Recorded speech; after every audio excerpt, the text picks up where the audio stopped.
Hi again everyone, welcome back again di Bitcoin Update. So update ini sebelum posisi closing ya di Bitcoin, kita ngelihat progres Bitcoin sejauh ini lumayan menarik ya. Sepanjang akhir pekan dia konsolidasi dan begitu mendekati trendline yang kita marking pada video update sebelumnya, itu ada reaksi cukup positif ya, harga rebound. Tapi memang ya balik lagi ya, kadang-kadang kita nggak tahu menjelang market open di hari Senin, anything can happen. Dan mungkin kita akan coba untuk breakdown dulu analisisnya starting dari weekly kali ya, biar lebih enak teman-teman. First, we need to check the weekly time frame. Untuk weekly, saya pikir mau bagaimanapun nanti pergerakan Bitcoin ya, mau closingnya di 27.000 ataupun closingnya di 28.000 sekalipun, ini kalau 28.000 enggak sih, kalau 28.000 kayaknya bakalan bagus ya, malah kita ngelihatnya dia jadi doji dan buntutnya panjang banget ke bawah, kan berarti itu menandakan bahwa buyersnya benar-benar agresif masuk di market.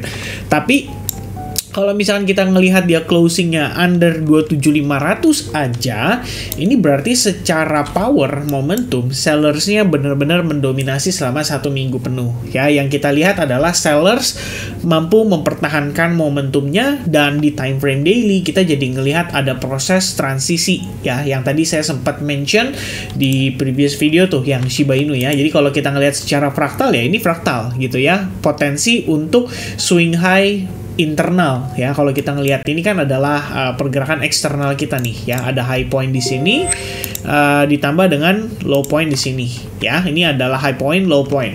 Ini kan di dalam nih atau di tengah-tengahnya, berarti ini adalah internal high point dan berpotensi ya istilahnya kalau secara time frame weekly lah ya, berpotensi untuk ngebawa Bitcoin turun lagi.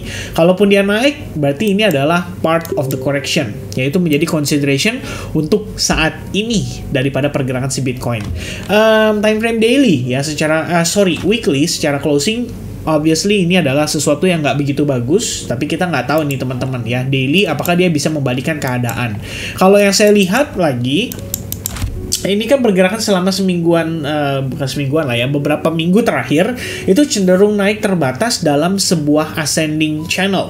Ya, ada ascending channel di situ terbentuk, dan setelah dia berhasil breakdown beberapa hari lalu, harganya kemudian sempat terkonsolidasi di bawah, dan pada akhirnya inilah momen dimana kita melihat indikasi reversal itu bisa terjadi.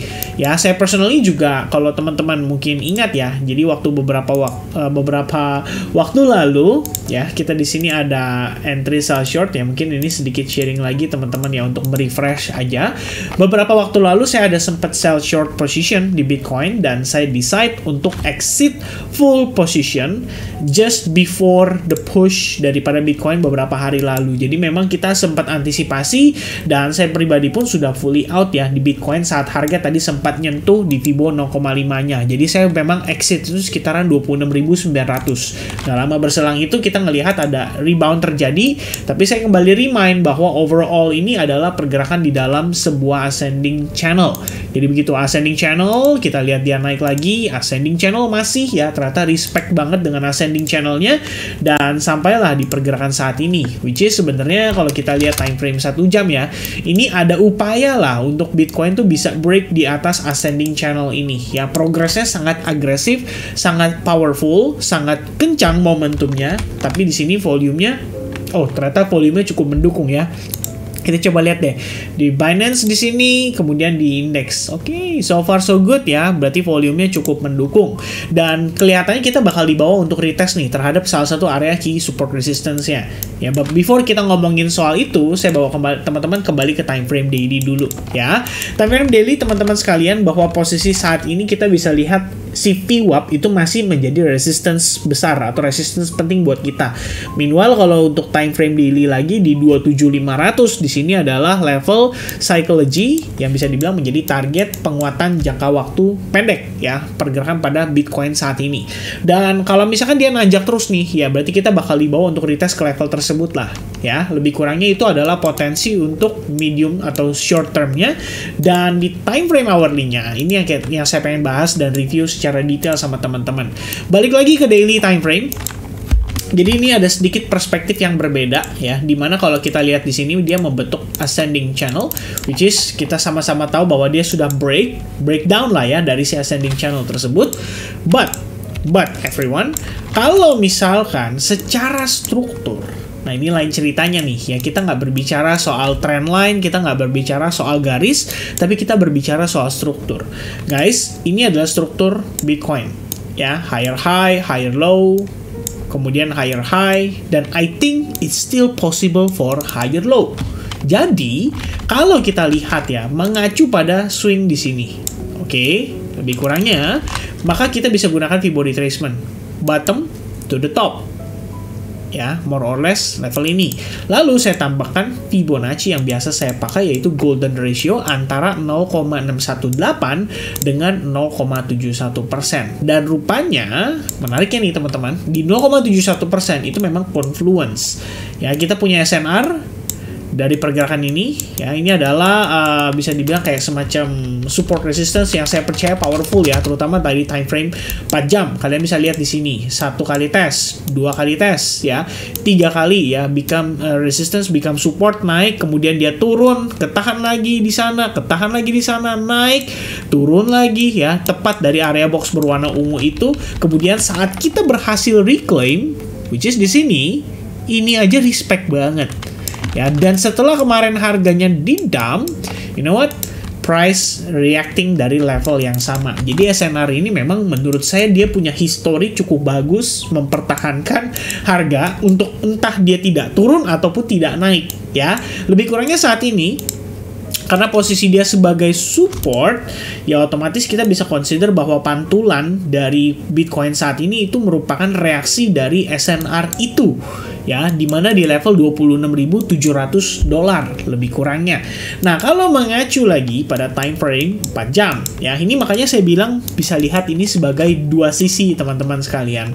Ya, pertama adalah Anda bisa melihat kita sudah successfully breakdown ya dari channel yang terbentuk, dan technically saya ngelihatnya ya ini adalah satu swing penurunan. Ya, more or less-nya kalian bisa consider seperti ini. Ya, ini adalah untuk swing yang besar di time frame 1 jamnya, atau kalau misalkan kita mau lebih agresif, ya sebenarnya kita bisa berpatokan dari kondisi time frame 1 jam ya, which is di sini ini adalah tahanan juga kalau kita lihat ya. Ini saya akan marking seperti ini, extend to the right, kemudian saya tambahkan trend garis di tengahnya, yaitu di kisaran 27.300. Nah teman-teman lihat di sini, ya ini saya bawa ke samping, ini 27.300. 1 kali ketahan, 2 kali ketahan, dia breakout, 1 kali ketahan, 2 kali ketahan, 3 kali ketahan, 4 kali ketahan, 5 kali tertahan, 27.300 ya, masih, kemudian tertahan lagi sebelum akhirnya dia turun dan dia flip becomes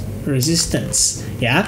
Jadi saat ini 27.300 adalah target terdekat kalau time frame hourly. Jadi range kita itu antara 27.300 kalau misalkan time frame hourly-nya. Seandainya kalian ngelihat ada rejection, maka waspadalah potensi Bitcoin turun lagi. Meanwhile, kalau time frame daily harusnya 27, ya sebenarnya 27.300 lah ya, 27.400 sampai 27.300, karena ini SNR yang tadi saya mention di time frame hourly juga rupanya ya. Di sini mungkin saya akan coba untuk slide.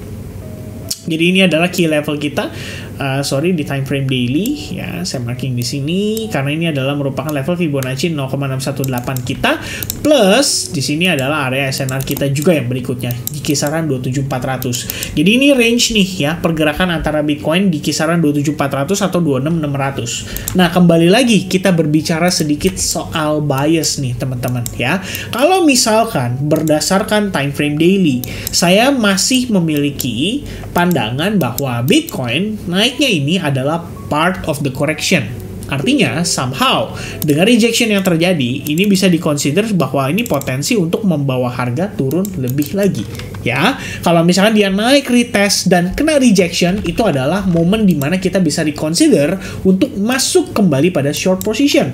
Oke, tapi tentunya di sini kita nggak bisa sembarangan ngeset limit ya, istilahnya kayak wah ini saya yakin nih harga sampai sini langsung kena reject, kan kita nggak bisa kayak gitu. Kita perlu konfirmasi.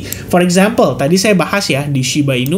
Jadi kalau buat Shiba Inu, simple teman-teman, tidak ada break, tidak ada entry, dan rupanya bukan break ke bawah, dia malah cenderung break ke atas, which is untuk Shiba Inu ya kita bisa lihat ada invalidasi ya, didukung dengan naiknya Bitcoin, Shiba Inu-nya juga terlihat mengalami invalidasi untuk sell short atau potential sell shortnya kita. Jadi kalau misalkan dia tidak breakdown, tidak ada retest, dan tidak ada rejection, kita nggak perlu entry buru-buru ya. Kalau buat saya sih personally, pandangan saya seperti itu. Dalam trading saya lebih prefer untuk menentukan entry saya berdasarkan timing. Jadi kalau misalkan memang timingnya ideal, baru saya decide untuk entry.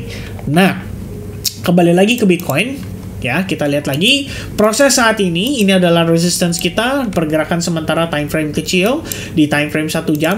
Sorry, ini saya ilangin dulu biar tidak mengganggu ya. Kemudian kita lihat lagi di sini bahwa ada possibility bahwa si harga itu masih bisa respect dengan sebuah ascending channel yang saat ini terbentuk, ditambah di level ini. Ya, ini adalah satu momen di mana si harga itu mengalami fake out ya. Jadi kita bisa lihat kayak dia naik sedikit ke atas, habis itu dibanding terus, semenjak itu dia langsung bablas turun ke bawah. Jadi ibaratnya kita bisa consider nih bahwa level atau area tersebut merupakan area supply lah ya, di mana sellers terakhir make a move itu dari area atau dari ya level tersebut lah, precisely di level itu. Bahkan kalau kalian gunakan Fibo retracement lagi ya, ini dari top ke bawah, ini pas banget loh di golden ratio 0,018,071 ya. Jadi dia turun, dia naik, and then that cat bounce, turun lagi ya. Saat ini posisi kita ya bisa dibilang sih udah mulai aman lah dari si Fibonacci-nya ya. Kalau misalkan teman-teman gunakan Fibonacci retracement, let's say kayak gini ya, ini sih udah break dari Fibonacci retracement. Jadi ibaratnya kita udah ngeliat nih momentum buyersnya lumayan oke lah sejauh ini. But the question is, kita bisa nggak diklaim area SNR ini? Ya, yang tadi saya sudah jelaskan. Ya, dimana di sini kita berapa kali kita nih 1, 2, 3, 4 ya, 5, 6, 7, kemudian ya kalau misalnya dia bisa diklaim, dites di atasnya, nah ini baru kita lain cerita. Berarti kita bakal ngelihat ekspansi Bitcoin dari segi range itu bakal lebih signifikan ke harga yang lebih tinggi.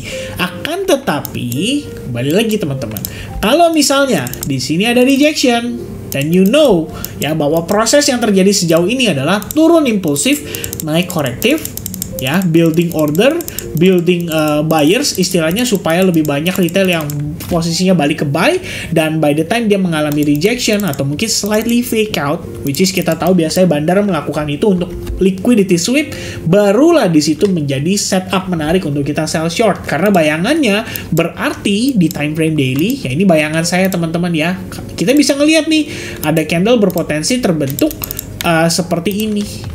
Ya, jadi kayak buntut panjang ke atas, habis itu ini warnanya merah, kemudian saya tebalkan, sorry, ini karena udah ganti ya, warna hitam ya berarti teman-teman ya, berarti ini jadi candle bearish.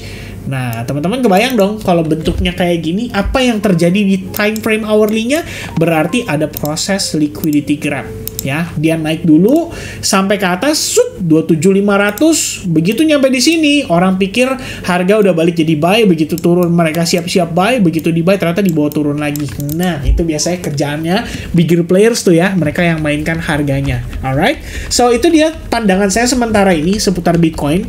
Intinya, kalau misalkan teman-teman pengen menghindari lah ya, kayak semacam fake out tuh kayak gimana gimana cara menghindarinya, sebenarnya nggak bisa 100% kita akan bisa menghindari kondisi tersebut. Sometimes kondisinya kayak gini, kamu bayangin ya teman-teman, bayangin candlenya bearish banget ya, 1 hour time frame, which is 1 jam dia turun banget kencang, tiba-tiba 1 jam berikutnya dibales naik seperti ini dong. Ya, kalau secara awam kita ngelihat kayak gini, ini kan harusnya sudah mengambil kesimpulan bahwa sellersnya itu in control. Tapi faktanya, reaction yang ditimbulkan ternyata luar biasa.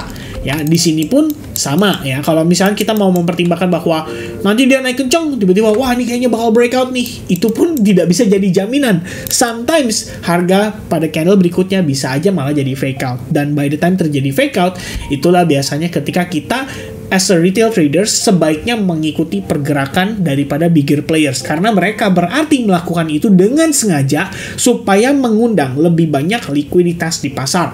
Alright, nah itu dia teman-teman idea saya seputar Bitcoin. Sementara ini kita ngelihat tidak bisa dipungkiri secara struktur, kalau kamu mau lihat dari time frame 30 menit ya ini masih bullish ya. Ini kita berbicara struktur di time frame kecil ya guys, by the way. Jadi kalian bisa lihat di sini technically we have high point ya ini adalah high point, low point, ya mungkin di sini kita ngelihat wah ini kayaknya bakal turun nih, ternyata dia nanjak dan dia create higher high. Berarti kita tahu bahwa higher high sudah terbentuk. Ya kita punya low point sebelumnya dan saat ini adalah low point sebelumnya ada di sini. Berarti ini adalah technically higher high dan di sini adalah higher low. Ya kalau misalnya kita ngelihat dia sudah create higher high seperti ini, nanti seandainya dia koreksi, ya ini masih bisa potensi menjadi higher low-nya. Ya pada intinya ini yang bikin harganya pelan-pelan cenderung naik. Jadi untuk kita melihat Bitcoin benar-benar mengkonfirmasi setup untuk sell short, kita membutuhkan yang namanya ya kondisi break sekali lagi lalu patah trennya. Jadi kita ngelihatnya ini seperti wah ini dia ya sudah mulai structure shift terjadi, high point, higher low, higher high, and then start create lower low. Per retracement, disinilah opportunity kita ya, kira-kira seperti itu. Mudah-mudahan teman-teman punya bayangan, punya gambaran atas apa yang saya jelaskan. Sementara waktu ini short term, benar-benar short term, berarti kayak time frame hourly atau mungkin kita bawa dalam beberapa hari ke depan, mungkin dia masih bisa tetap dalam keadaan bullish.